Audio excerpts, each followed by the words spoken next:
Klaim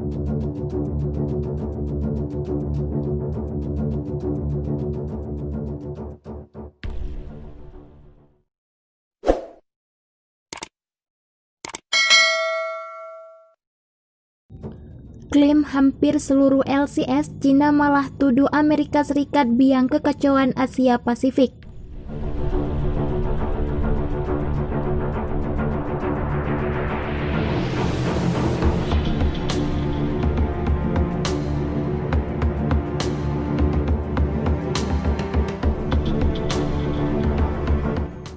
Cina menuduh Amerika Serikat mencoba menciptakan kekacauan di Asia Pasifik. Tudingan dilayangkan sehari setelah Penasehat Keamanan Nasional Amerika Serikat Robert O'Brien dalam kunjungannya ke Filipina mendukung negara-negara yang bersengketa maritim dengan Cina. Menyandung Al Jazeera, Rabu 25 November 2020, Amerika Serikat menuduh Beijing menggunakan tekanan militer untuk memajukan kepentingannya sendiri.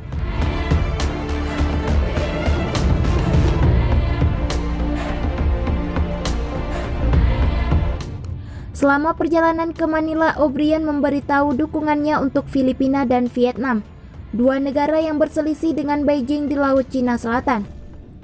"Kami mendukung Anda," katanya. Dia juga menegaskan tentang komitmen Amerika Serikat untuk Taiwan, negara yang memiliki pemerintah sendiri yang juga berkonflik dengan negeri panda. Cina mengatakan ucapan O'Brien tidak masuk akal dan malah membesar-besarkan ketegangan regional. "Kami dengan tegas menentang pernyataan yang penuh dengan mentalitas perang dingin dan secara sembarangan menghasut konfrontasi," kata Kedutaan Besar Cina di Manila dalam pernyataan yang diposting di situsnya.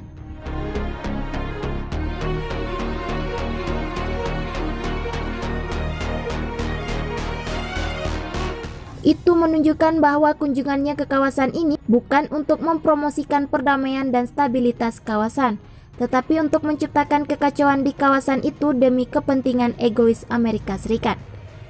Diketahui Cina mengklaim hampir seluruh Laut Cina Selatan di bawah apa yang mereka sebut 9 garis putus-putus. Selama beberapa tahun terakhir, Cina telah membangun instalasi militer di beberapa terumbu dan singkapan yang disengketakan.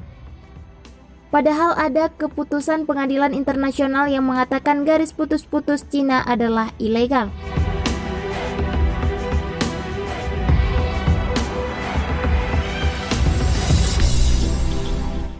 Klaim Cina tumpang tindih dengan klaim negara Filipina, Vietnam, Malaysia, dan Indonesia.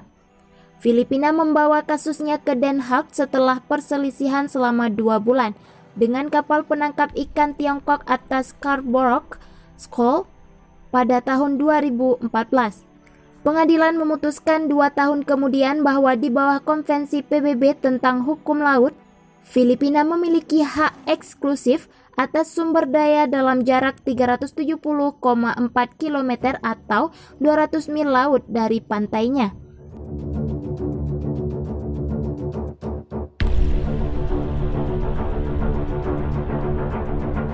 Namun apa daya, keputusan tersebut tidak menghalangi Cina atas klaimnya.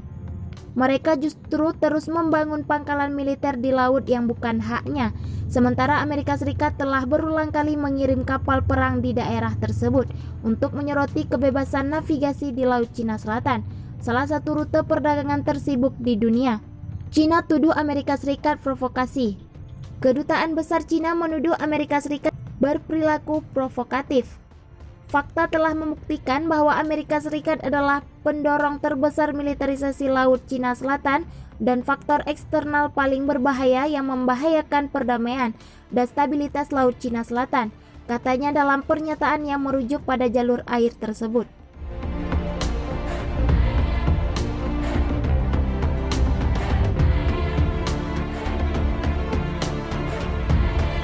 Cina juga mengecam komentar O'Brien di Taiwan, negara yang diklaim Beijing sebagai miliknya.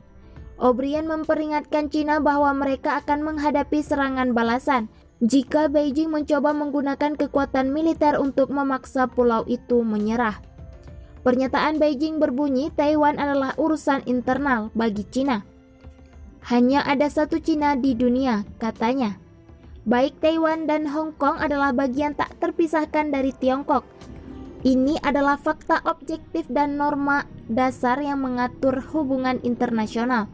Untuk diketahui, hubungan antara China dan Amerika Serikat telah memburuk sejak Donald Trump terpilih sebagai presiden pada tahun 2016. Kedua belah pihak berselisih mengenai masalah dari demokrasi dan hak asasi manusia hingga teknologi dan perdagangan. Sementara itu, Presiden terpilih Joe Biden diperkirakan akan mengambil pendekatan yang lebih diplomatik ke China.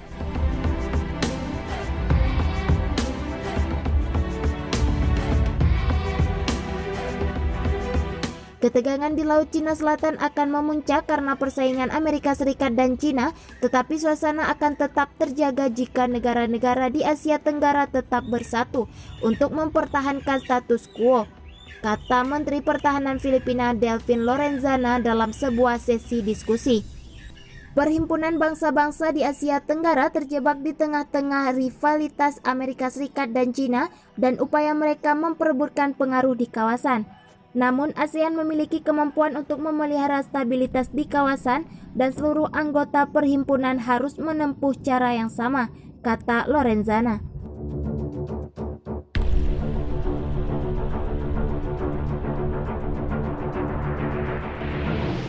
Di mana ASEAN di tengah rivalitas negara-negara kuat, visi sentralitas ASEAN memang ada, tetapi yang terjadi justru sebaliknya, ujar dia. ASEAN jika bersatu maka akan memiliki kekuatan yang dapat mempengaruhi isu dan peristiwa di Laut Cina Selatan, tambah Lorenzana. Untuk seorang menteri anggota ASEAN, pernyataan Lorenzana diyakini cukup lugas. ASEAN cukup jarang berbicara mewakili perhimpunan untuk menentang militerisasi secara terang-terangan atau bersikap agresif. Pasalnya, beberapa negara khawatir langkah itu akan membuat geram Beijing atau Washington.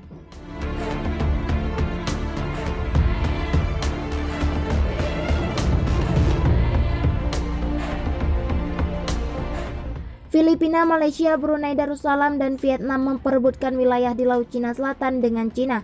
Negara-negara itu kecuali Brunei sempat menghadapi kapal-kapal Cina di batas wilayahnya.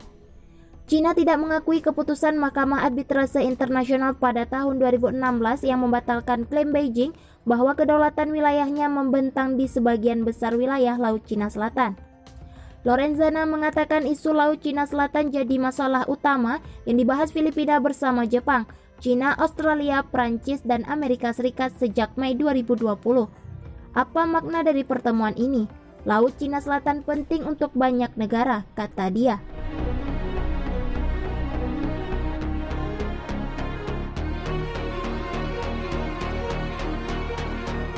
Ketegangan di Laut Cina Selatan akan terus memuncak karena China akan terus menuduh Amerika Serikat dan negara lain telah melakukan provokasi serta upaya melemahkan stabilitas di kawasan barat berupaya menghentikan China, terang dia.